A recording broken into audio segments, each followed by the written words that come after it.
this, because if you need to use one of these, this is probably the one explanation that you're going to get from me how to use it and why it's so good. Cool? So this is, we've decided that we're going to put, what's her name? Bessie on no pull lead. So this is a no pull lead. So she doesn't pull on the leash anymore, right? I'm going to introduce it to her. And then I'm going to tell you how I'm going to introduce it to her and how she's going to wear it and all the other things that go along with introducing it to her.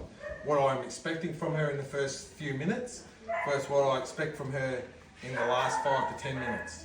And when I've got it happening how I kind of want it, I'll hand it over to Lil. Cool? So I'm going to do the hard stuff for it. So this is it's called a no pull lead. If you took that little tiny ring off, it would just be a lasso, slip lead, what dog trainers call them, if you took that ring off. That ring makes a figure of 8, and how you put the dog in, if she's on your left side, the figure of 8, the tab, has to be between the figure of 8 and the left knee. Cool? If you do it like that, then the lead is not going to release when you pop it. If you do it like that, then when you pull on that lead, it releases. Cool? The slack comes off. So that's what it has to look like when it goes on your dog. I put the lead on the dog in between my legs. So I've got 2 hands available to put the lead on.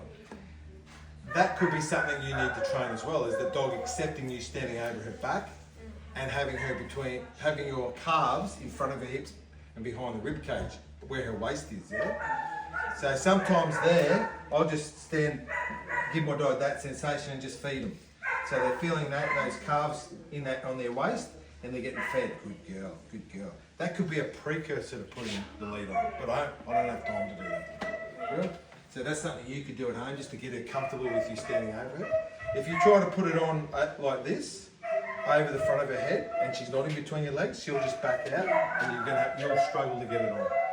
We harness and put all our equipment on our dogs this way, because then we have some form of control. If they try and reverse out or forward out, their waist, the little indent in their waist, if they're the right weight, stops them from going forward, because we just put the device on. So that's the device off. I just make it nice and just so they can touch. If they start to squirm and resent that, I just squeeze. I make that resentment uncomfortable until they stop resenting. Then I make it comfortable. Dog training 101. Add black if they're acting like an idiot. Add white if they're doing good. That's it. And then white, and even more white. More white. Here's some food. Here's some food. Here's some food. Here's some praise. Good boy. And eventually they'll accept you standing over them. Cool? That's how I do it. Now, the lead has to go on so that I make a big figure of 8, so the big one at the top, small one down the bottom. The small one's got to be going over her muzzle, so I've already made it roughly the size of her muzzle. Cool? So it's easy to go on. Big one over her head. Cool? Small one up over her muzzle, which will sit just below the eyes. Then I've got the equipment on properly. And see how it releases when I pop her? Now, I just do that tab up to within about an inch, quickly. And with 2 hands, it's much easier, because she's in between my legs. And now I've got it. So I've got about an inch of play. I need to be able to get 3 or 4 fingers comfortably under the neck. And I need to get my little finger comfortably, well, not so comfortably, but it needs to be able to go on the nose.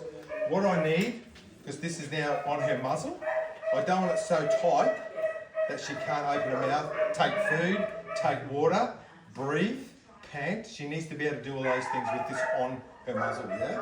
And it sits up pretty high, it doesn't sit right down to her nose. It also has to be tight enough and not so loose that she can't just go poop and it flicks over her nose. Because that's what, once it's off her nose, then it becomes a slip lead, and you've really got way or less control. The good thing about it is if they do flick it off their nose, then you still got control of them. They can't run away. You still got a lasso on them. They can't just bolt. Cool? So that's got to go over their nose like that.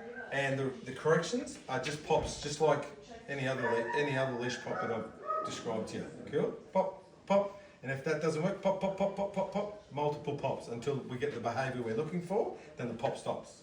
And that's the black. The black stops. the white comes in. Cool? Praise, food, whatever she needs to get the point across. That's what I want. And in your case, it's walking on a loose lead in this vicinity. Cool? I don't want to walk in on a loose lead out there because you haven't got that much lead. I don't want to walk on a loose lead out there or there. She's got to be in this vicinity. Cool? So the lead stays nice and loose. Cool? And her head, if that's her head, is in roughly the right position. This is for just walking. We're going for a walk along Sanford. We're going for a walk from here to your car. Whenever you want to just take it for a walk and have control over it, this lead needs to be on for the time being. Maybe in a few months' time, we try without it and see what happens. If she goes straight back to old behaviour, so the equipment's going back on you. Yeah? Now, she'll try that at least a few times to get it off. As soon as that happens, mark it, black. That behaviour is no.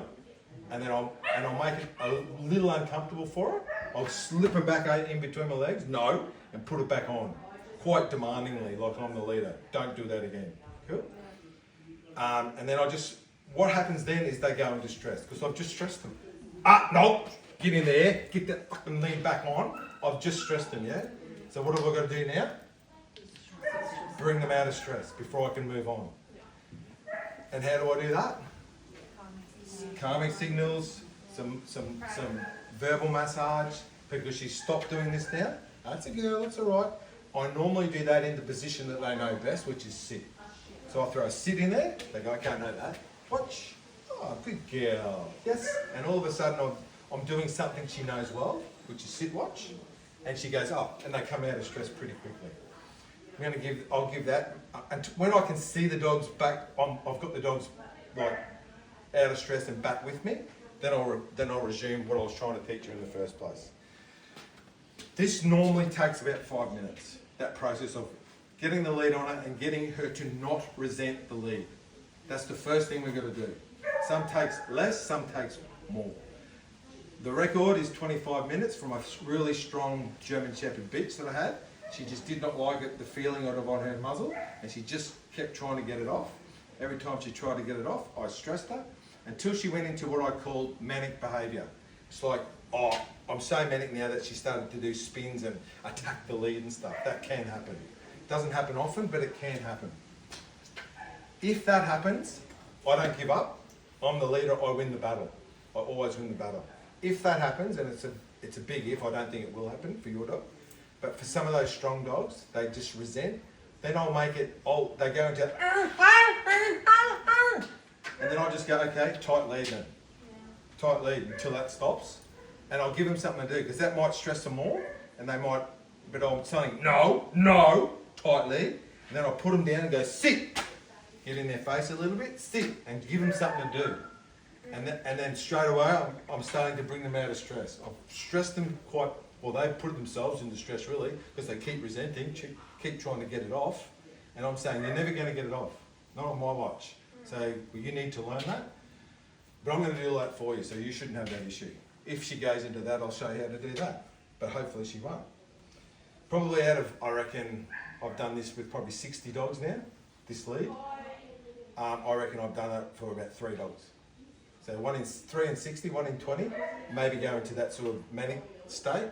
And I have to let them know that's not going to help. Going manic's not going to help. It's not going to get you free of this lead. Then I have to go, no, sit. And then I go, okay, I know what sit means. And then straight away, good girl, nice girl. That's where you need to remain in control. And then as soon as they've given you what you want, you need to flip it from black to white. Cool? And that starts to bring them out of stress. Yeah? Sometimes if I give my dog praise, it means that she goes, I go, good girl, and then when she hears that word, she pulls it, and I'm like, no, that's not. Is that in a flat collar? Yeah. Okay, well this is designed to make it uncomfortable for her to pull into as well. One, I'm going to pop her when she pulls. I'm going to let my lead go loose and pop her if she starts to pull. And the thing about, I explained about the nose, this controls her muzzle, not her neck. This bit controls the muzzle. So if she pulls, it's going to come in and like put the brakes on. Pop, feel? Watch my thing. Pop, pop, pop. it automatically makes the head go down, and it's going to put the brakes on. Cool. That's how it's designed, and I think why it works so well. And I think I told you the story last week. I tried this. My first time I ever tried this was on a really strong Malinois that I just could. He was too much for me. I'd be on 2 hands and he'd still be pulling me. That was how he walked. So I said, and the pinch collars were taken off us. Cool. I said, I have to try something. And that horse trainer set this up. Did I tell anyone that last week? No. The horse trainer sent me this and said, it's a no pull lead. Have a muck around with it. He sent me something very small, the same. That guy made this lead. That's his how he does them up. I do my own leads now. But a horse trainer set me that up, and then I've gone to this. I've got to do something about this male. He's just it's kicking my ass. So I decided this 2 minutes, mate. That dog was on a loose lead. I'm not saying it's just going to take 2 minutes for your dog, but I said 2 minutes. I had that dog walking on a loose lead for about 3 or 4 corrections. He never really tried to get it off. He just accepted it from the start. 2 minutes, pop, and he goes, oh, okay, I've got to change my behaviour here. Good boy. And it was pleasant for both of us. You know what I mean? He wasn't doing that, and I wasn't being pulled around the paddock. Yeah? So, that's what we're going to do. And I'm going to do it until I'm happy that she sort of gets the idea. And then I'm going to hand it over to you. Secret to this too is also to not walk slowly, is to keep the pace up, because they naturally sort of want to go quickly. So whilst she's learning to accept this and learning what the no pulling rule's about, we're actually keeping a decent pace up. Yeah. What you'll also see me, which I spoke to, was it you last week, and another dog that did the no pulling. You guys did the ins and outs here with your lead. I tell them when I'm going to turn. Initially, I'm going to give them, hey, I'm turning now. I'm going to give them a little indicator to make it easy for them. It's just a tap on my left leg. Whether I go left or right, I don't care. Come on, let's go. And I use the left, let's go, come on. It's not heel, it's nothing like that. It's just, I'm not healing. It's not competition healing. I don't need perfect healing. I just walk with me on a loose lead, mate, in this vicinity. Cool? Almost certainly, she'll be going backwards first. Because she'll go, I don't like this, I don't want anything to do with this, and she'll put the brakes on a bit like her dog does. I can almost guarantee that's what's going to happen. So we're going from pulling in front to putting the brakes on, saying, oh, I'm not walking with you.